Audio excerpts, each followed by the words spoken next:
Bonjour à tous mes voisins et voisines du monde mondial, j'espère que vous allez bien.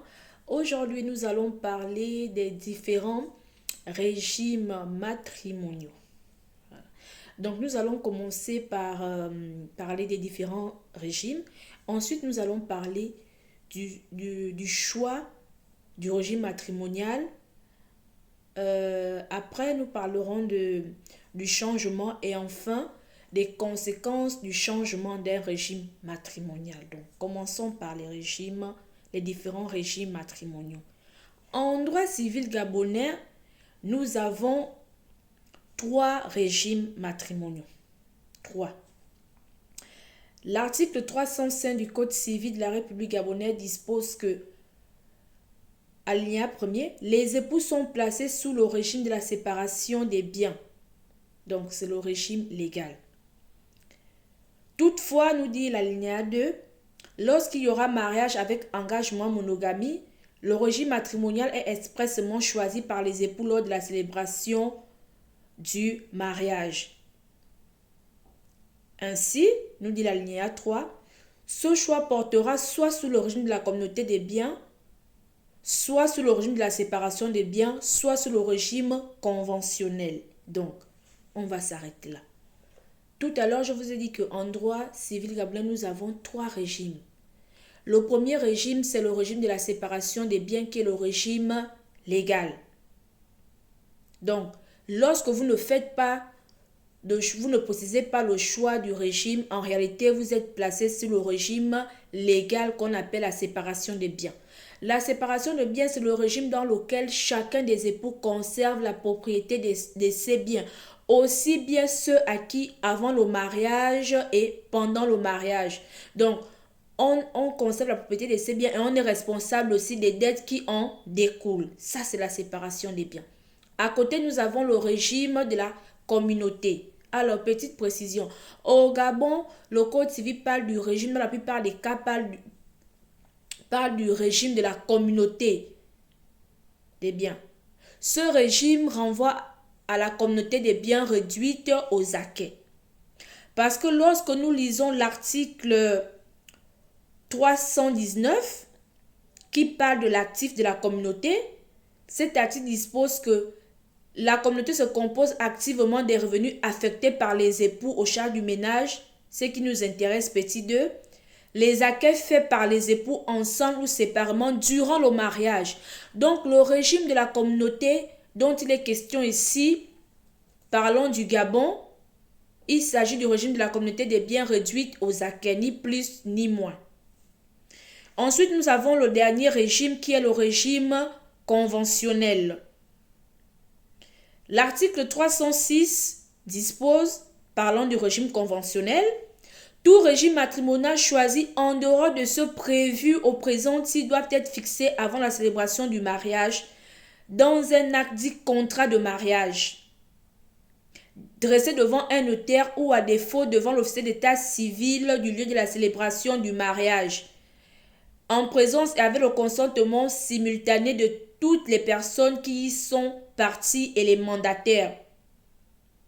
Ce régime qui prendra effet à partir du jour de la célébration du mariage ne peut toutefois être contraire aux bonnes mœurs ni aux dispositions qui suivent. Autrement dit, lorsque les époux n'ont opté ni pour le régime de la communauté des biens, ni pour celui de la séparation des biens, la loi leur laisse le choix de prendre le régime conventionnel. Mais l'article 306 dit que ce régime matrimonial conventionnel que les époux choisissent doit être fixé avant la célébration du mariage, premièrement, dans un acte qu'on va appeler contrat de mariage.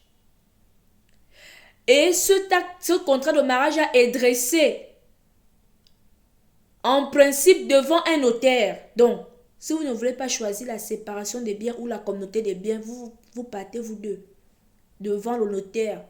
Ils disent que la séparation des biens ne nous intéresse pas. Communauté des biens, ça ne nous intéresse pas. Peut-être que nous, on veut prendre, la communauté des biens universels. La communauté des biens universels, c'est le régime des suicidaires. Ça veut dire que les biens que vous avez acquis avant le mariage et pendant le mariage, tous vos biens rentrent dans la communauté universelle. Donc peut-être que vous voulez choisir, ça c'est votre affaire. Donc vous partez devant le notaire et il va vous dresser un contrat de mariage.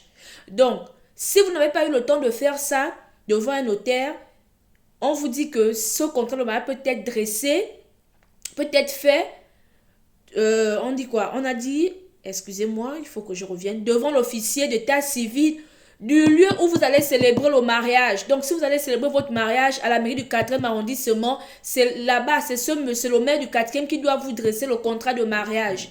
Si vous voulez célébrer votre mariage au 6e arrondissement, vous ne partez pas rédiger votre contrat de mariage au 4e arrondissement. Non, vous rédigez le contrat de mariage au lieu où vous avez l'intention de célébrer votre mariage. Voilà. Et ensuite, une fois que vous avez célébré le mariage, mesdames, messieurs, il faudrait que vous apportez ce contrat de mariage-là à l'officier d'état civil.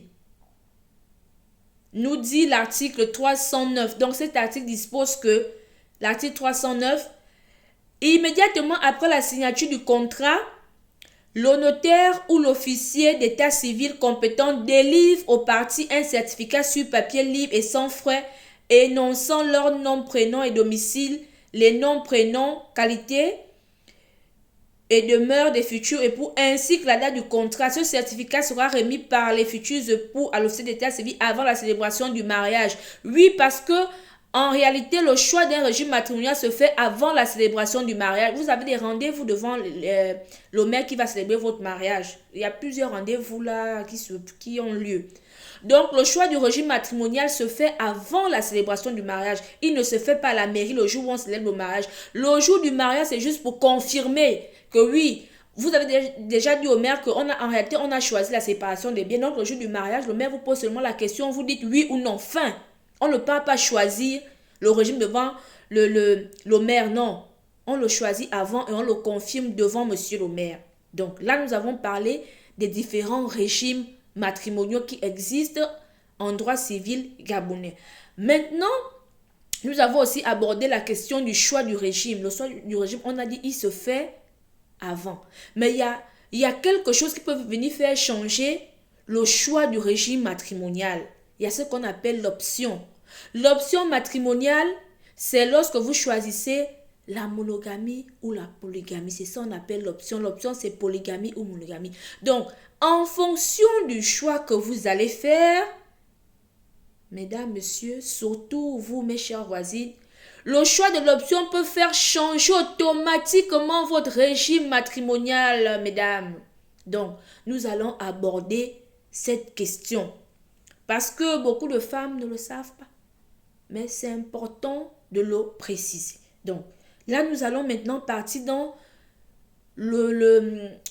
ce qui peut faire changer votre régime matrimonial. Nous allons à l'article, je crois c'est 200... Attendez que je me retrouve. 232. Allons-y. Article 232.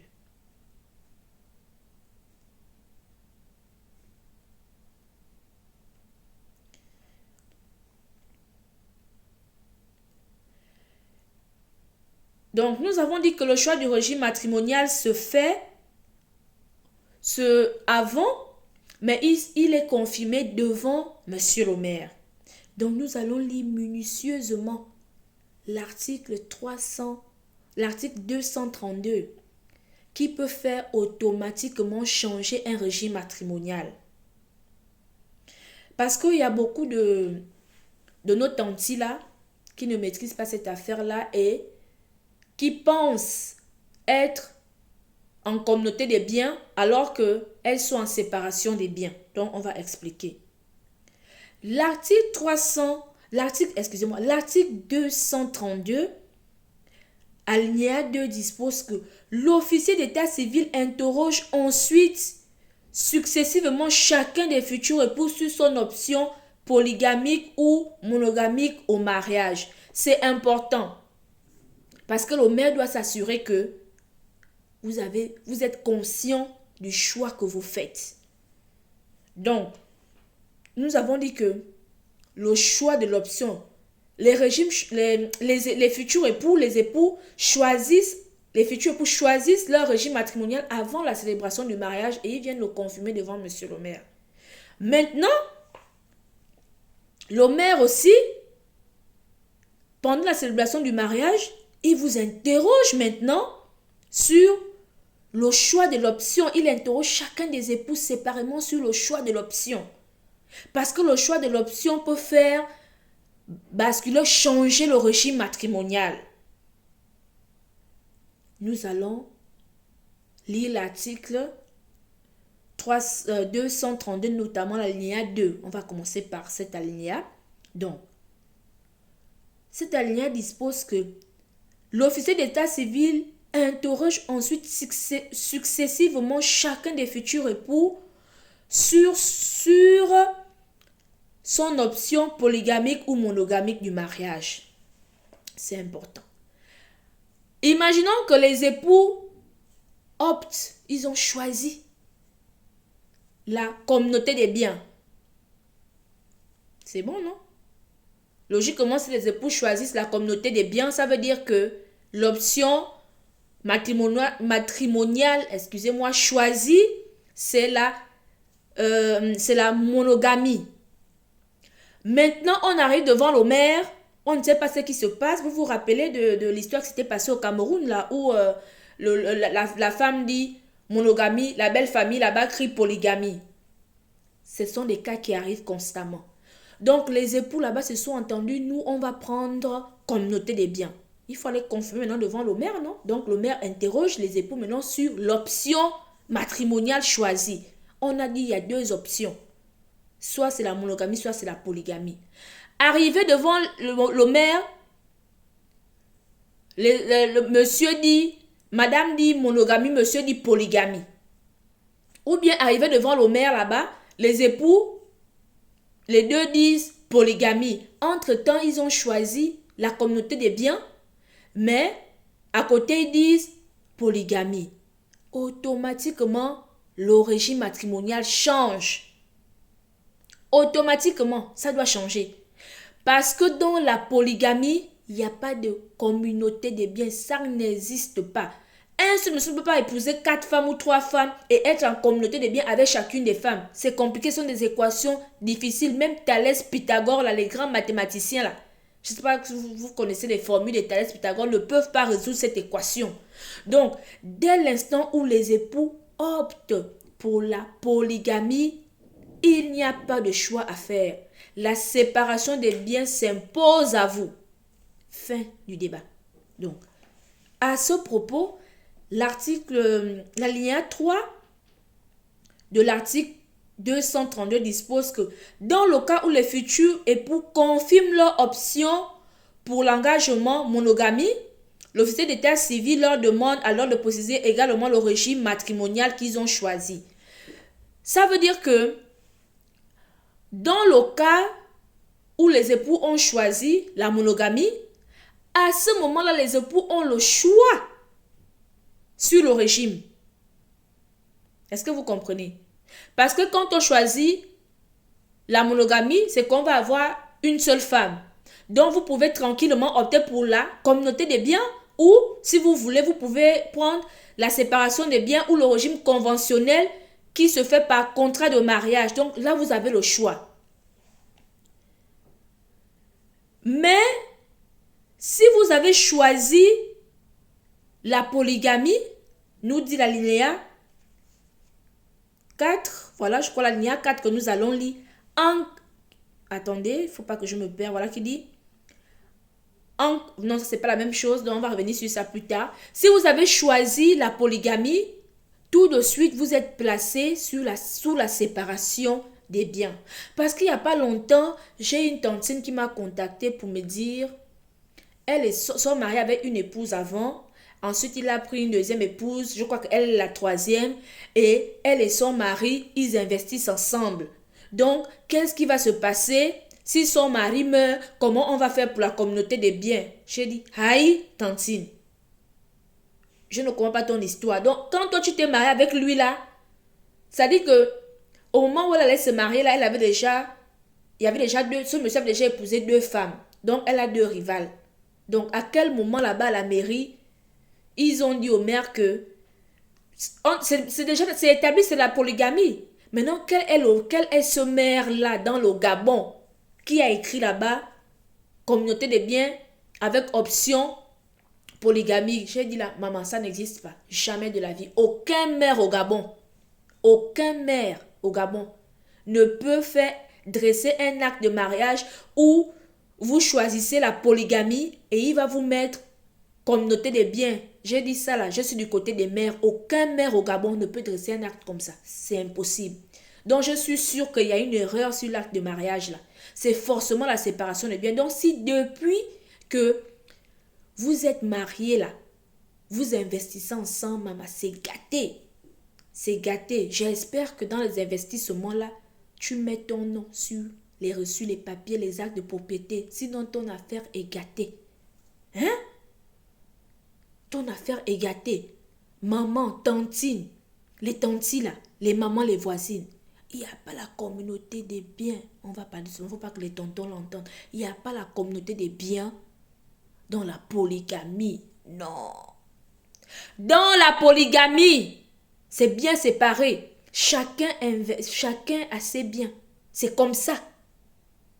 Chacun a ses biens. Donc, vous les tantines qui êtes dans la polygamie là, arrêtez-moi les investissements communs. C'est comment, Anena? C'est comment? Il n'y a pas la communauté des biens dans la polygamie. Non, non, non, non, non. Chacun investit pour lui. Chacun acquiert ses biens. Fin. C'est séparation des biens automatique. Donc, toi, tantine, arrête d'investir avec le tonton là. Faut arrêter. Chacun investit de son côté. C'est séparation des biens. Enfin, s'agissant, excusez-moi, je parle un peu avec la langue. Donc, parlons du choix. Nous avons l'alinéa, attendez, je crois que c'est l'alinéa 4, tout est mélangé là, de l'article 232 qui dispose que, écoutez bien les tantines, c'est important. Écoutez bien l'article que je vais lire là. 1, 2, 3, 4, 5. Donc, 4. Alinéa 4 dispose que, en cas d'omission de l'officier d'état civil, les époux sont présumés, sauf preuve contraire, s'être mariés sous la forme polygamique et soumis au régime de la séparation des biens. En cas d'omission de l'officier d'état civil, les époux sont présumés, sauf preuve contraire, s'être mariés sous la forme polygamique. Les tantines.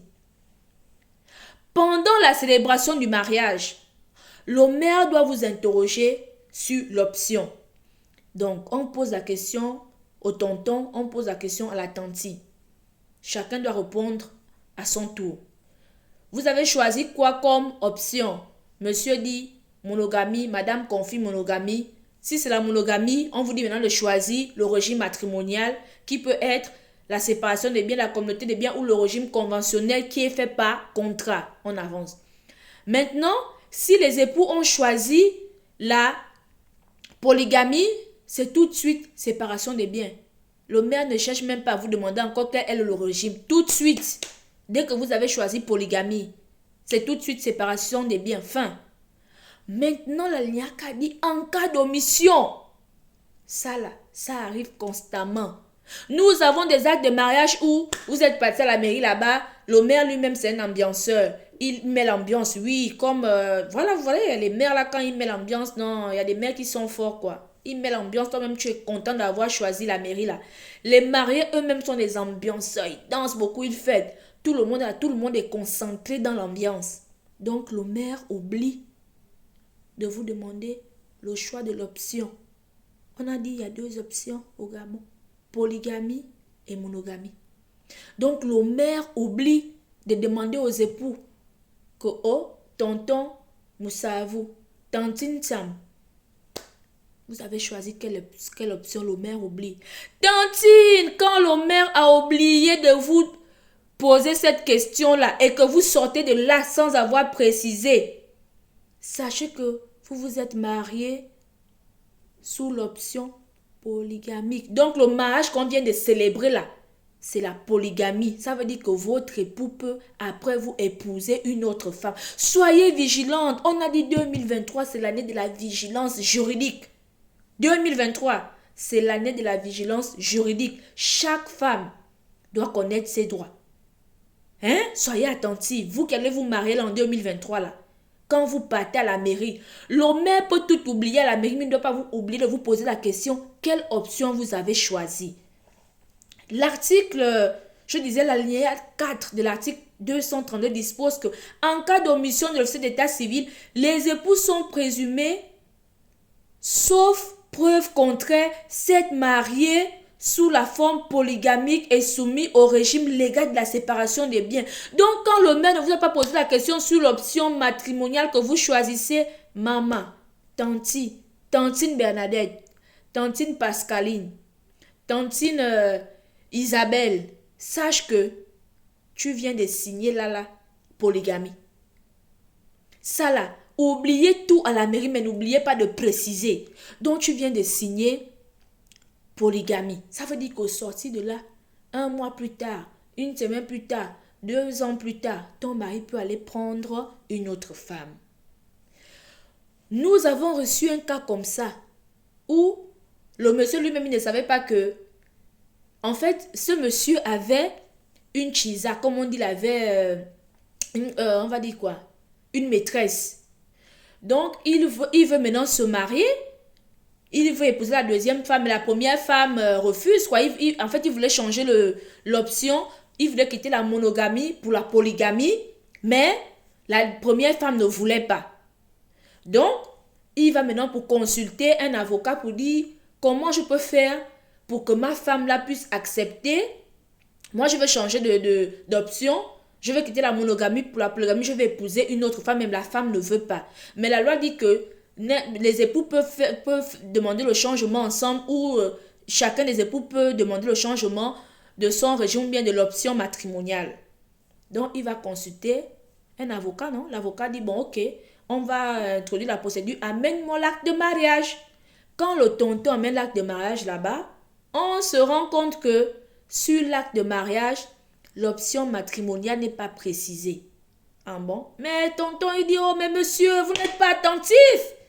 Sur votre acte de mariage là, il n'y a pas l'option matrimoniale. Donc vous êtes marié sur le régime, vous êtes marié sous l'option polygamique depuis le début. Ah, le tonton dit pardon. L'avocat lui dit, mais sur ton acte de mariage là, il y a pas, l'option n'est pas précisée. Le maire n'avait pas demandé, il n'y a rien. Donc, sois tranquille. Le lendemain, tu peux épouser qui tu veux. Hey, le tonton là a fêté toute la nuit. Il est maintenant, elle allait narrer sa femme pour dire, mais toi tu m'embêtais même depuis, on n'a même jamais choisi. On n'a pas choisi, donc c'est la polygamie. Et la tantine va maintenant consulter notre avocat qui confirme qu'effectivement c'est écrit là. Donc on fait lire à la tantine l'article 232 alinéa 4. Et on lui dit que mais depuis le début vous êtes mariés. C'est la polygamie. Ah, la tantine n'a rien compris, les mots de tête de ça. Donc soyez vigilantes les tantines. Au moment de la célébration du mariage, ne vous laissez pas distraire par les chansons comme là-bas, là, tout ça là, c'est la distraction. Ne vous laissez pas distraire par tout ça, c'est la distraction. On va danser après. Est-ce que vous avez compris? Ne vous laissez pas distraire. Hein? Par les chansons de ma tantine Animba.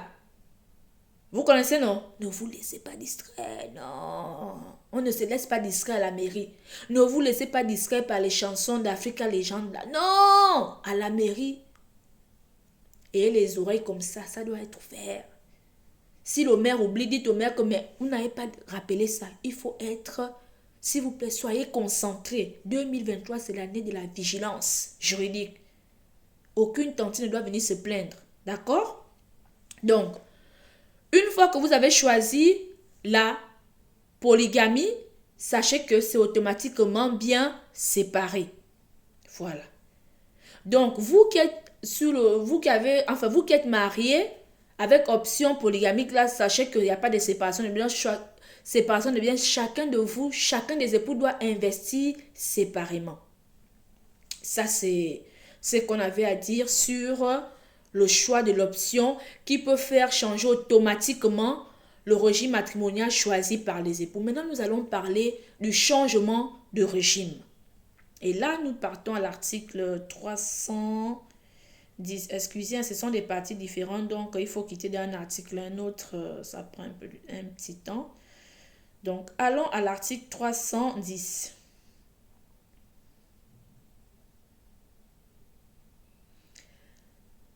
L'article 310...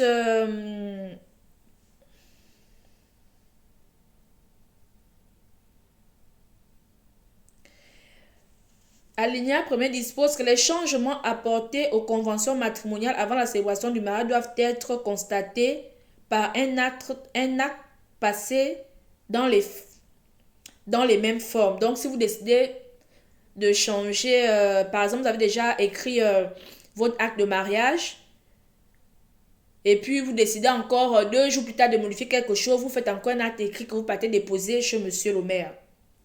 Maintenant, s'agissant du changement de régime, lisons l'article 311 qui dispose: après la célébration du mariage, chacun des époux peut demander en justice le changement du régime matrimonial adopté lorsque l'application des règles de ce régime se révèle contraire à l'intérêt du foyer. Après la célébration du mariage, si vous avez choisi la séparation des biens et que vous estimez que la séparation des biens, ce n'est pas trop bien pour vous, ça ne vous arrange pas, ça n'a pas trop d'intérêt pour votre famille, peut-être, puisque dans la séparation des biens, chacun investit de son côté. Imaginons que la tantine décide de construire sa maison là-bas de son côté, le tonton construit, ça peut prendre des années. Mais si les deux se mettent ensemble pour investir ensemble, ça va aller vite. On finit la première maison, on met en location, l'argent qu'on va prendre là-bas, les loyers qu'on va encaisser là-bas, on utilise ces loyers pour construire la deuxième maison. Donc, on dit que ensemble, l'union ou l'unité fait la force. Ça, c'est la force de la communauté des biens. Donc, on peut se dire, bon, au départ, on a choisi la séparation des biens, mais ça n'a aucun avantage pour la famille et tout. On va modifier. Donc, à ce moment, l'article 311, alinéa 1 dit, chacun des époux peut demander le changement du régime. Et ce changement-là, donc la demande est adressée au président du tribunal du lieu où les époux habitent. Mais les époux peuvent aussi, de façon conjointe, ensemble, dans une demande conjointe, faire une demande de changement de régime matrimonial. Et on dit ici que ça doit toujours se faire dans l'intérêt de la famille. On ne change pas le régime matrimonial parce que la bouillie de madame ne m'intéresse plus. La soupe de madame là, elle met déjà trop le sel dans ces soupes là, ça ne m'intéresse plus. Ou monsieur, quand on s'était marié, il avait une jolie barbe, maintenant sa barbe là, maintenant une vilaine forme là, ça ne m'intéresse plus, changement de régime. Non, ça c'est pas des motifs légitimes. On dit on change le régime pour l'intérêt de la famille. C'est quoi l'intérêt de la famille? Je vais vous expliquer. Imaginons que les époux sont mariés sous le régime de la communauté des biens. Est-ce que vous avez compris? Le régime de la communauté des biens. Donc, ils se sont mariés, ils ont 2 enfants, régime de la communauté des biens. Ça va, monogamie, ça va. Et puis, pendant qu'on est là comme ça, on dit que, quel beau couple. Madame découvre qu'en fait, son mari a déjà 2 enfants dehors. Ça craint. Ça craint parce que il peut utiliser. On a vu des messieurs ici dehors. La femme qui a souffert avec toi, vous avez commencé, vous n'avez rien. Parce que généralement, les femmes pensent plus à investir que les hommes. Elles sont toujours derrière. On doit construire, on doit faire ça, on doit faire ça, on doit faire ça. Et le bon monsieur, c'est la maison là que lui il va prendre pour laisser à son enfant qu'il a eu dehors. Parfois même, c'est la tontine qui est dans toutes les tontines du Gabon. Elle fait la tontine là-bas 100 000, elle fait la tontine là-bas 50 000. Elle se prive de beaucoup de choses pour faire les tontines. On doit acheter un terrain, on a déjà un premier terrain, on a construit, il faut qu'on achète un deuxième terrain. Et le monsieur dit oui, c'est moi qui vais acheter le terrain. Quand lui il va pour acheter le terrain comme ça, là, il va prendre le terrain là, il met le nom de son enfant qu'il a eu dehors. Donc, quand la tantine découvre que le monsieur a déjà la chisa là, pour l'intérêt de la famille, pour la protection de ses enfants, elle dit que pardon, changement de régime. Parce qu'elle peut être là en train Vous savez que les salaires, quand on est marié sous le régime de la communauté des biens, tonton et tantine, les salaires font partie, tombent dans les biens de la communauté, donc dans l'actif de la communauté. Donc, imaginons que une tantine elle gagne son argent, ça tombe dans la communauté, elle veut investir pour acquérir des biens pour ses enfants et que le tonton, lui, il utilise cet argent-là pour aller acheter un terrain et il mettra le nom de l'enfant qu'il a eu dehors. Quand ça commence comme ça, là, tout de suite, l'intérêt de la famille est menacé. Donc, on change le régime, on quitte la communauté bien pour la séparation des biens. Donc, j'ai investi pour moi, je gagne mon salaire. Avec mon salaire, j'ai investi pour moi. Avec son salaire, s'il veut aller nourrir toutes les femmes du Gabon, c'est son affaire. S'il veut donner tout son salaire à ses métiers, ses chisas, c'est son affaire. Mais pour moi, là, j'ai investi, j'acquiers mes biens pour le futur de mes enfants. Est-ce que vous voyez? Ça, c'est pour l'intérêt de la famille. Donc, le changement de régime peut être demandé après la célébration du mariage. 1 an avant, après, ou 2 mois, quand vous voulez, ça dit, dès que l'intérêt de la famille est menacé, l'un des époux peut demander le changement avec des preuves à l'appui ou les deux conjointement peuvent s'entendre et demander le changement. Le changement intervient aussi lorsque il y a, par exemple, les époux veulent quitter la monogamie pour la polygamie. Forcément, il faut changer. Ensuite, nous avons aussi un autre article, donc les conséquences même, je ne sais pas si je dois dire ça comme ça, il y a aussi quelque chose qui peut empêcher le changement d'un régime matrimonial d'avoir lieu. Nous allons lire l'article 315. Alors, nous allons prendre le cas d'un couple marié, donc c'est la monogamie. Et ce couple-là a opté, a choisi comme régime matrimonial la communauté des biens. Donc, le tonton, il est allé prendre des dettes. Il a pris dette pour acheter, déjà il a pris la dette pour le mariage. Pas la dette, on dit comment, excusez-moi, il a fait un emprunt auprès de la banque pour le mariage. Ensuite, il a fait, déjà que l'emprunt qu'il a pris là pour le mariage, là, vu qu'il n'était pas encore marié, c'est sa dette à lui, donc c'est lui qui doit aller payer. Mais pendant le mariage, il allait faire un emprunt auprès de la banque en disant à sa femme que voilà, ils vont acheter un terrain, ils vont construire la maison et tout, et tout, et tout. Donc, là, quand vous êtes marié sous le régime de la communauté des biens, c'est en quelque sorte une garantie pour les créanciers. Parce que les créanciers se disent, si monsieur ne paye pas, madame va payer, vu que c'est la communauté des biens. Donc, si à un moment donné, on ne peut pas saisir le salaire de monsieur, ben, c'est simple, hein? Ils sont mariés sur le régime de la communauté des biens. On va saisir le salaire de madame pour le remboursement de la dette. Est-ce que vous comprenez? Donc, quelque part, le régime de la communauté des biens est une garantie pour les créanciers. Quand vous partez prendre les crédits, la banque vous demande, vous êtes amène l'acte de mariage, oui, moi c'est la communauté des biens, c'est une garantie pour les créanciers. Madame travaille, monsieur travaille. Mais imaginons que en cours de route, par exemple, il y a un accident, monsieur ne peut plus travailler, ou bien, je ne sais pas ce qui s'est passé, il est viré, il n'a plus d'entrée. Mais les banquiers vont faire quoi? On va saisir le salaire de madame. C'est la communauté de biens, non? On va saisir, et beaucoup de tantines ont déjà eu ça, on saisit. Oui, c'est la saisie, les créanciers demandent la saisie de vos salaires. C'est pas facile, hein? Avant de choisir un régime, il faut réfléchir. Donc, le tonton sait déjà qu'il est endetté. Quand il allait s'endetter, il est parti pour faire les emprunts là. Les créanciers savent qu'il est marié sur le régime de la communauté de biens. Ils ont confiance que au cas où il devient défaillant, il ne peut plus payer ses dettes, ben, on tombe chez madame. Donc, où on saisit les biens de la communauté. Parce qu'il y a des biens aussi, on va saisir les biens de la communauté.